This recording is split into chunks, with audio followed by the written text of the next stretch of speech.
Arman Tsarukyan was just days away from stepping into the octagon for a highly anticipated rematch against Islam Makhachev at UFC 311 before a back injury forced him off the card at the last moment. This last-minute withdrawal shook up the entire event, leaving fans disappointed and questioning what would happen next in the lightweight division. Because of the short-notice cancellation, Dana White made it pretty clear that if Tsarukyan still wants a shot at the title, he will have to earn it again. There are no shortcuts in the UFC, and Tsarukyan now finds himself back at square one, needing to prove himself once more. Determined not to let this injury define his career, Tsarukyan has been putting in serious work to ensure that he never has to pull out of a fight due to back problems again. He is focused on rehabbing his back, strengthening his body, and making sure that when he returns, he comes back even stronger than before. As he puts it, his goal is to make his back strong as concrete so that it never fails him again. In a recent video on his YouTube channel, Tsarukyan provided an update on his recovery, sharing insight into the steps he's taking to get back to 100%. According to the translated captions, Tsarukyan stated, "My back doesn't bother me anymore, but we are still doing core exercises to put some muscle back. I take care of my back before and after training sessions to make it strong as concrete so that it won't let me down ever again. I found a really good specialist who is now taking care of my back. He is a very knowledgeable guy. Within the last couple of weeks, he has really helped me to recover. So as I said, today I've had my first full training day."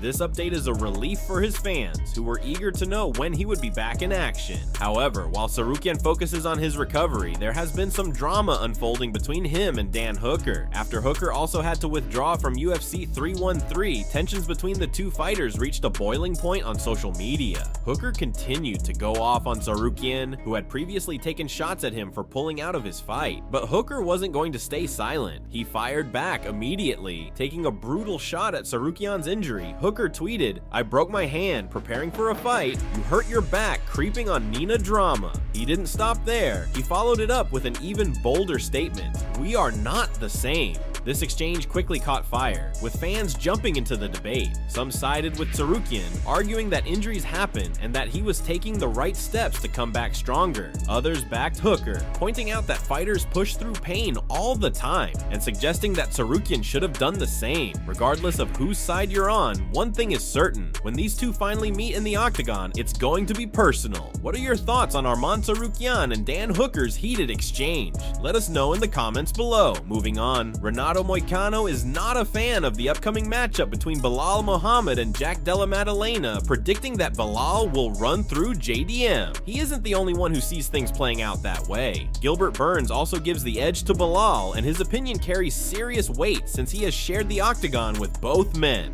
Burns brings first-hand insight into this matchup, having felt their power and skill level up close. He suffered a unanimous decision loss to Belal in May of 2023 and was knocked out by JDM in the third round of their bout in March of 2024.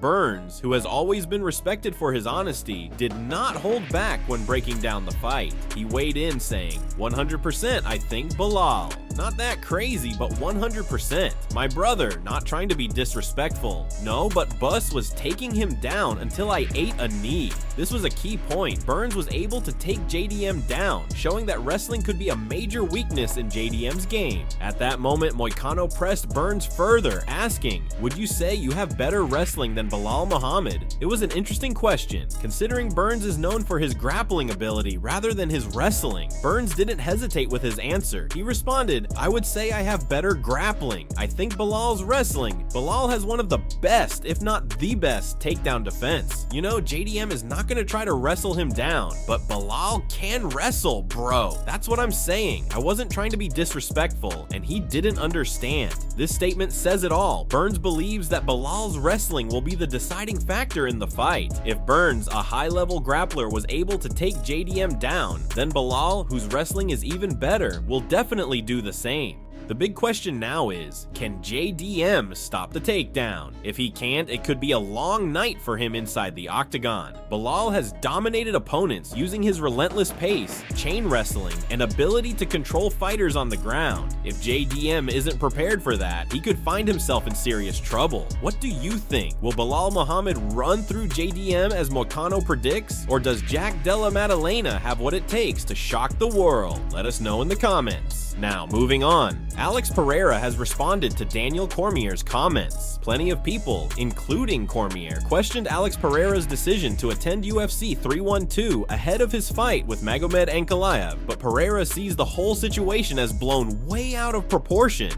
As you probably know, Pereira was in the corner for Sean Strickland when he battled Dricus du Plessis for a second time at UFC 312.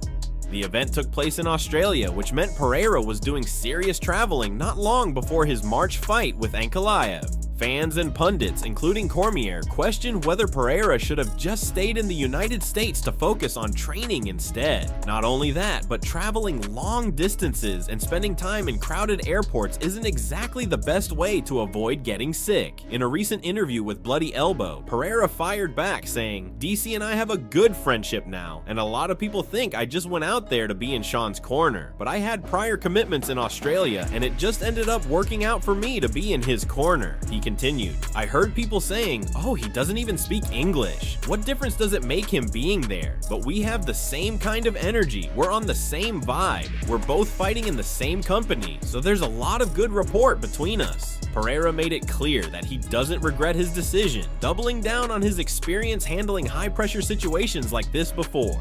What I can say to Cormier and all the other specialists who said I shouldn't have gone out there is this: I've been in this situation before. It's actually been worse. He then reminded everyone of a past experience in Australia, saying, "I was in Australia before and signed up for a fight when I didn't even know I was going to fight. This time, it was all planned. I knew what I wanted to do. I took basically my whole team down there. There were 8 people in Australia with me, so we knew exactly what we were doing." Pereira is clearly unbothered by the criticism and sees no issue with how he managed his preparation for Ankalaev. His confidence suggests that he knows exactly what he's doing, and he's not worried about what the critics have to say. What do you think? Was Pereira's decision to travel before his fight a mistake, or is this just overblown drama? Let us know in the comments. Now, moving on. Islam Makhachev is right for not wanting to fight Ilia Topuria. Makhachev has made it clear he's not interested in fighting Ilia Topuria, and UFC veteran Matt Brown completely understands why the lightweight champion is standing his ground. Even before Topuria vacated the featherweight belt, questions about a potential showdown between him and Makhachev were already circulating. Topuria had repeatedly stated that he planned to move up to lightweight and challenge for the title. While many fans and analysts have argued that Makhachev versus Topuria would be a massive fight, it's clear that Islam isn't in it for the money. He has already defeated one of the best featherweights ever, Alexander Volkanovski, not once, but twice. Because of this, Makhachev feels he has little to gain by fighting Topuria. While some fans have criticized Makhachev for shutting down the idea of this fight, Matt Brown actually sides with him. During a recent chat with MMA Fighting, Brown explained why he believes Makhachev is making the right call. "If I'm Islam, I don't take that fight. I totally agree with what he said. I don't need to fight another blown-up 145-pounder. He already did that with the Volkanovski fights." Brown emphasized that while Ilia Topuria is an exceptional talent, he doesn't believe Topuria deserves an immediate title shot in the lightweight division. What Ilia has done, I feel like he has earned a title shot, but not at lightweight. Let him fight one and earn his way to the title.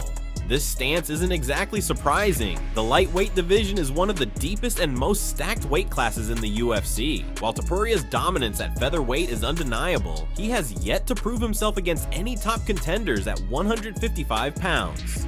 Meanwhile, Makhachev has been fighting killers in the lightweight division for years. He grinded his way to the belt, dominating names like Charles Oliveira, Dustin Poirier, and Justin Gaethje on his path to the title. So why should Topuria get to skip the line without even testing himself at lightweight? It's also worth mentioning that Islam wants legacy fights, not super fights based on hype. At this stage in his career, he wants to face legitimate lightweight threats, not a featherweight who just moved up. What do you think? Does Islam Makhachev have a point, or should he entertain a fight with Ilia Topuria? Let us know in the comments below.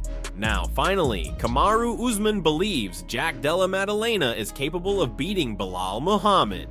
While many analysts and fighters are backing Belal Muhammad to come out on top in his fight against Della Maddalena, JDM, former UFC welterweight champion Kamaru Usman thinks people might be underestimating JDM. Usman acknowledges that Belal has a clear advantage in grappling and wrestling. However, he also believes that JDM holds a significant edge in striking, which could make all the difference in this matchup. Maddalena's ability to stay composed under pressure is what really stands out to Usman. That said, Usman has some concerns about Maddalena taking on a fight of this magnitude after being out of action for a while. A lengthy layoff can sometimes lead to ring rust, and against a fighter as cardio heavy and pressure driven as Belal Muhammad, that could be a major problem. Speaking about Maddalena, Usman stated, "I absolutely do. I think this is a sleeper. I've seen him fight, and the one thing about him is he's so relaxed. It's very hard to beat him." And when I say beat him, I don't mean just win the fight. It's very, very hard to discourage him. There are some guys that you can take down 50 million times, and they'll still keep trying. It's very hard to do that with a guy like Jack. Usman is essentially saying that JDM doesn't break mentally. Even if Belal is able to secure takedowns and put the pressure on, Jack won't just fold under the pressure. That kind of resilience is what makes this fight a lot more competitive than some people think. On the flip side, Muhammad is a relentless grinder who has proven that he can go 5 hard rounds without slowing down. His grappling heavy approach has been a nightmare for several opponents, and his fight IQ is among the best in the division. If he can impose his game plan early, it could be a long night for Maddalena. But as Usman pointed out, Jack's striking is no joke. His ability to stay composed and find openings in his opponent's defense could spell trouble for Belal if the fight stays on the feed. So, what do you think? Is Kamaru Usman right about Della Maddalena's chances, or is Belal Muhammad just too much for him? Let us know in the comments below.